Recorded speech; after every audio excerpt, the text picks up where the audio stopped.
What really got me into skating, I think, terrible to say, but it was the Police Academy 4 movie. But then after that, you know, I saw Animal Chin. That was like the first video I saw, and it just got me amped. Not many people skated around me, so you didn't really get to see many skate videos back then. Like, my main influences, I think, growing up as a street skateboarder was Matt Hensley and Ed Templeton. Like, those are the two people that I got really stoked on.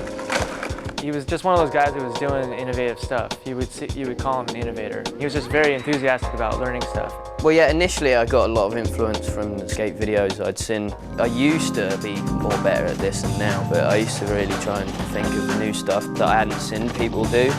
What possibly is there to do, you know what I mean? There's got to be new tricks.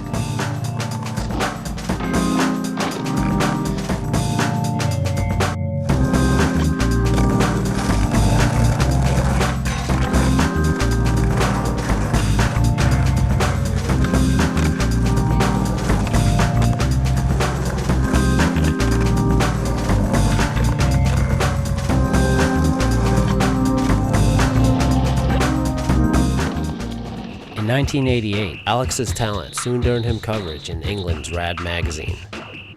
It also caught the attention of Deathbox skateboard owner Jeremy Fox.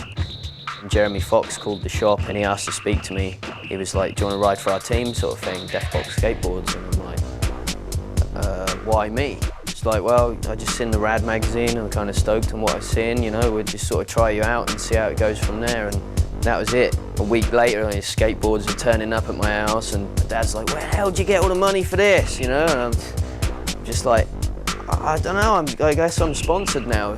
Deathbox was an English company that had the teapot logo. You know, you wouldn't see it over here in the States too much, but when you go over there, there was a big presence. Deathbox. There was they had good vert pros, and they had the new upcoming street guys.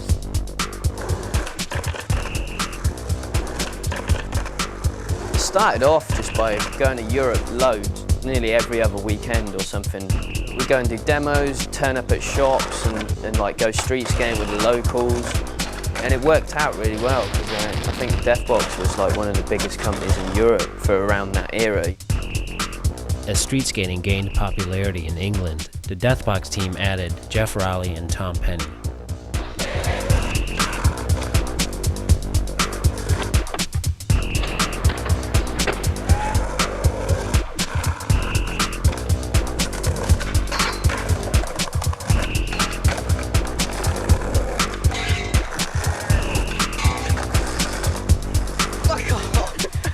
Skate today.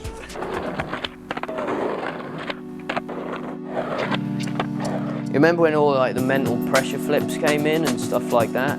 Suddenly skateboarding was just, I don't know, getting lame around that time, especially in England anyway. It was a weird point in skateboarding where everyone got small wheels, fucking baggy massive pants, and had bad attitudes.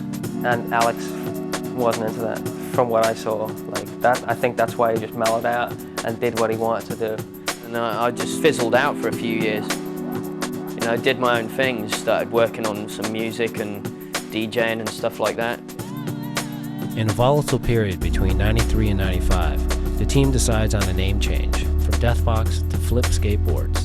The new company eventually relocates to Huntington Beach, California, while Alex would stay behind in England pursuing his music interests. As the Flip team established itself in its new home, once again Jeremy Fox would call on his old friend. Jeremy called me up and he asked me if I'd like to come out for a couple of weeks, see what it's like over here. And I mean, I'd never been to America and I was just like, wow, this could be a chance in a lifetime for me, sort of thing. I ended up staying for about 11 months, I think. I know, it just got me super psyched on skating again. I was like, oh, this skateboarding's rad, this is the way it should be. So I got stoked on that and I went home and I quit working for the record store and just started skating full time and just like DJing and that. So I just skate every day and then go and DJ at clubs in the evenings when I had bookings, you know what I mean? Re-energized and back in England, Alex would complete filming for 2 video parts before heading back to the United States.